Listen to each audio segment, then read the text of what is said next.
Baik Bapak Ibu, sebelum kita mendengarkan firman Tuhan, mari kita berdoa. Bapa di dalam surga, kami bersyukur kepadamu Tuhan karena Engkau baik. Dan saat ini kami boleh berkumpul di sini, mau mendengarkan firman Tuhan. Mari Tuhan berkati kami, supaya kami boleh belajar firman Tuhan dengan baik. Kepadamu Bapa, dalam nama Yesus kami berdoa. Amin. Oke Bapak Ibu, teks renungan kita pada saat ini terambil dari 1 Petrus 2 ayat 11 sampai 17. Demikian bunyi firman Tuhan. Ayat 11. Saudara-saudaraku yang kekasih, aku menasihati kamu supaya sebagai pendatang dan perantau kamu menjauhkan diri dari keinginan-keinginan daging yang berjuang melawan jiwa. Milikilah cara hidup yang baik di tengah-tengah bangsa-bangsa bukan Yahudi, supaya apabila mereka memfitnah kamu sebagai orang durjana, mereka dapat melihatnya dari perbuatan-perbuatanmu yang baik dan memuliakan Allah pada hari Ia melawat mereka.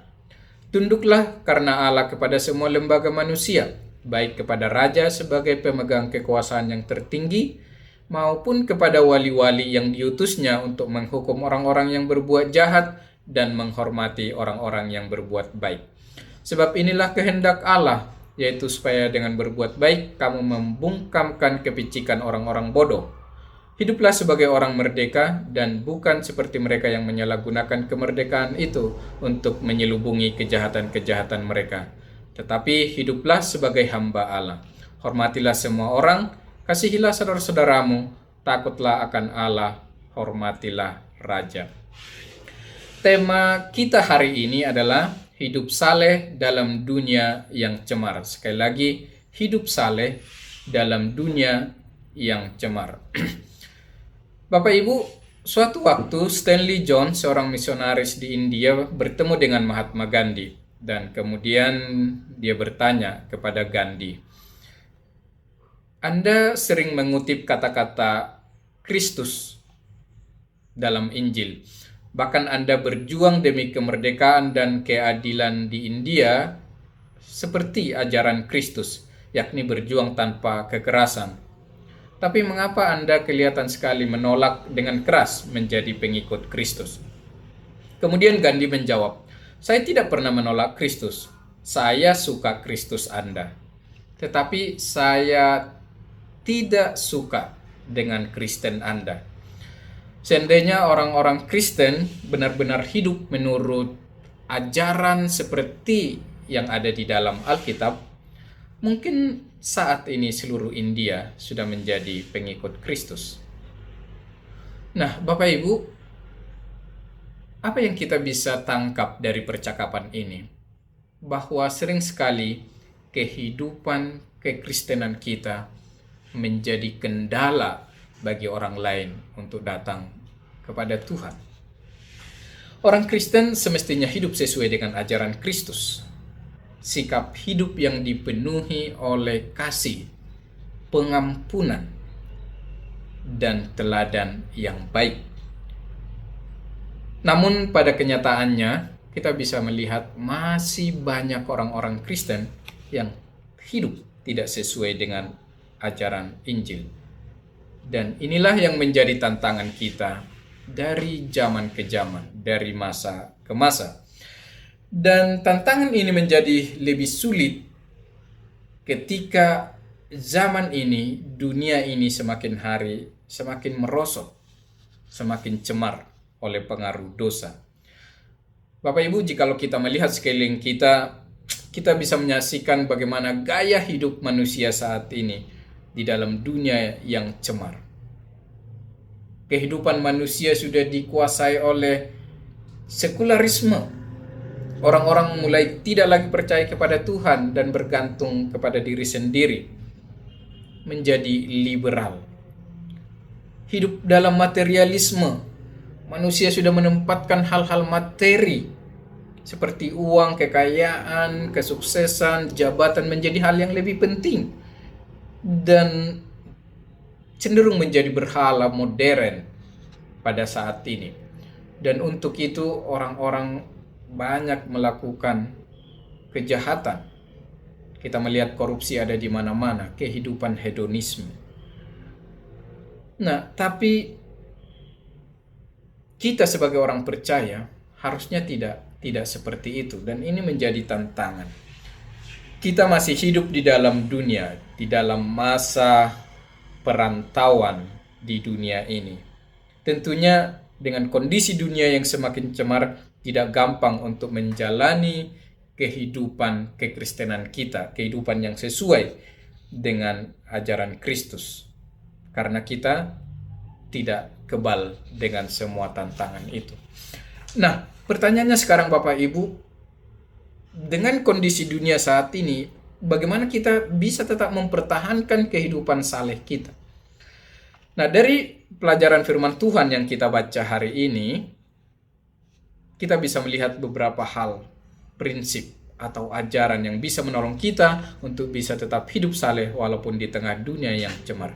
Yang pertama, kalau kita baca dari ayat 11 tadi, dikatakan menjauhkan diri dari keinginan-keinginan daging. Maka hal yang pertama kita lakukan adalah menjauhkan diri dari keinginan-keinginan daging.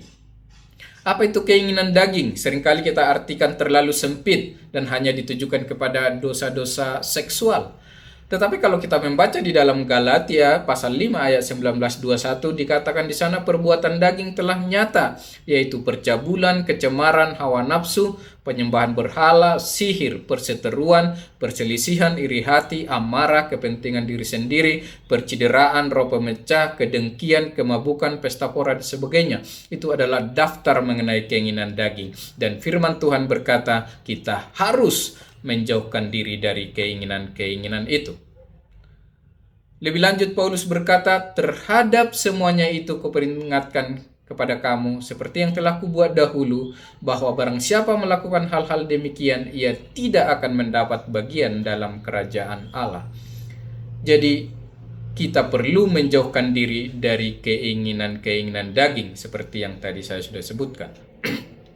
Kemudian hal yang kedua yang bisa kita lakukan adalah di ayat 12, dikatakan milikilah cara hidup yang baik di tengah-tengah bangsa-bangsa bukan Yahudi. Nah, Bapak Ibu, kalau yang pertama tadi kita disuruh membuang sesuatu dari diri kita, yaitu keinginan-keinginan daging, yang kedua ini adalah kebalikannya. Sesuatu yang harus ada di dalam diri kita, yaitu memiliki cara hidup yang baik. Cara praktisnya bagaimana? Tentu dengan meneladani apa yang sudah Yesus lakukan. Ia penuh kasih, penuh pengampunan, peduli terhadap orang lain, menolong sesama. Kehidupan seperti inilah yang seharusnya terus kita kembangkan di dalam kehidupan kita.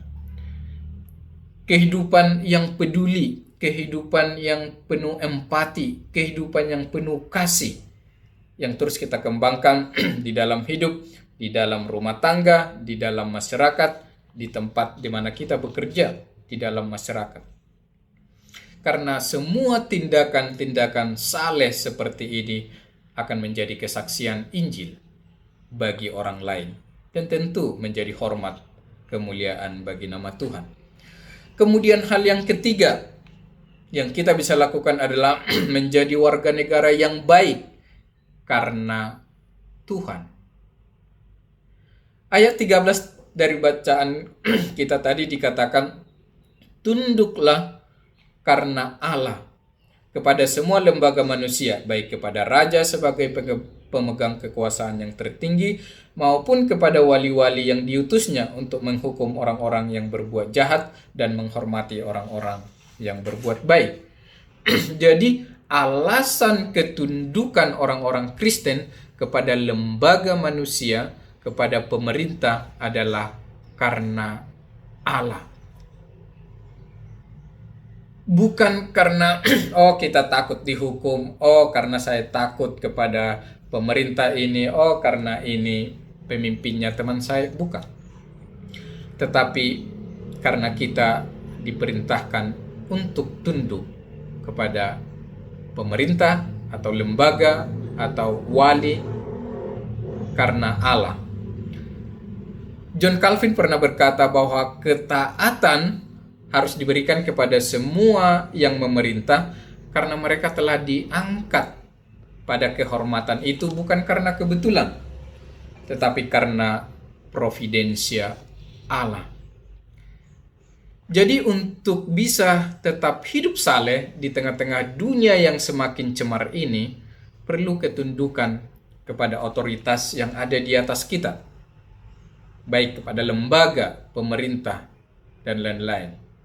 Tetapi dijelaskan ketundukan itu sekali lagi demi Tuhan. Ketundukan itu karena kita tunduk kepada Allah. Sama seperti yang disebutkan dalam Roma 13 ayat 1. Tiap-tiap orang harus takluk kepada pemerintah yang di atasnya, sebab tidak ada pemerintah yang tidak berasal dari Allah. Jadi kita harus tunduk kepada pemerintah untuk menjadi warga negara yang baik. Tentu ada banyak peraturan pemerintah yang dibuat untuk mengatur kehidupan manusia menjadi lebih baik. Dan kita harus tunduk, tetapi karena Allah. Kemudian yang terakhir, yang keempat, kita bisa hidup dengan penuh tanggung jawab. Jadi untuk bisa hidup saleh di tengah-tengah dunia yang cemar, kita bisa memakai kebebasan kita, kehidupan kita dengan penuh tanggung jawab. Dari ayat yang ke-16 dikatakan, hiduplah sebagai orang-orang yang merdeka, tetapi jangan pergunakan kemerdekaanmu itu sebagai alat bagi kejahatan. Sebaliknya, hiduplah sebagai hamba-hamba Allah. Bapak Ibu, setiap orang percaya sudah ditebus oleh Kristus. Dan setiap orang yang sudah ditebus oleh Kristus, sebenarnya mereka adalah manusia yang sudah merdeka. Dan sebagai manusia yang merdeka, sebenarnya kita bebas melakukan apa saja. Tetapi firman Tuhan mengingatkan bahwa kita tidak boleh menyalahgunakan kebebasan, kemerdekaan yang sudah diberikan Tuhan itu untuk melakukan hal-hal yang jahat. Maka prinsipnya adalah mari kita pakai kebebasan, kemerdekaan yang sudah kita peroleh sebagai umat Tuhan menjadi kebebasan yang penuh dengan tanggung jawab. Mari kita pakai seluruh kehidupan kita penuh tanggung jawab untuk memuliakan Tuhan. Jadi Bapak Ibu, semoga firman Tuhan hari ini bisa meneguhkan kita, menolong kita. Memang dunia sudah cemar, semakin buruk oleh dosa, tetapi kita sebagai orang-orang percaya dituntut untuk bisa terus hidup saleh di tengah-tengah dunia yang cemar ini, yaitu dengan menjauhkan diri dari keinginan-keinginan daging, kemudian memiliki cara hidup yang benar. Kemudian mari kita menjadi warga negara yang baik, yang tunduk kepada pemerintah. Dan yang terakhir, mari kita terus menjadi umat yang hidup penuh dengan tanggung jawab. Walau kita menjadi orang yang bebas, tetapi mari kita pakai kebebasan kehidupan kita dengan penuh bertanggung jawab. Semoga kita terus menjadi orang-orang percaya yang hidup saleh, memberi keteladanan dan menjadi berkat bagi orang-orang lain. Tuhan Yesus memberkati kita semua. Mari kita berdoa. Bapa di surga, terima kasih Tuhan untuk renungan singkat yang boleh kami dengarkan pada saat ini. Biarlah Tuhan terus menolong kami dengan pimpinan Roh Kudus-Mu supaya kami bisa menjalankan firman ini di dalam kehidupan kami sehari-hari. Supaya kami bisa terus menjadi orang-orang percaya yang terus hidup saleh walaupun di tengah-tengah dunia yang sedang cemar ini. Sehingga kami terus bisa menjadi saksi Tuhan untuk membawa orang-orang datang kepada Tuhan, untuk menjadi berkat bagi orang-orang yang ada di sekitar kami. Terima kasih ya Bapa di dalam surga. Kepadamu dalam nama Yesus kami berdoa dan bersyukur. Amin.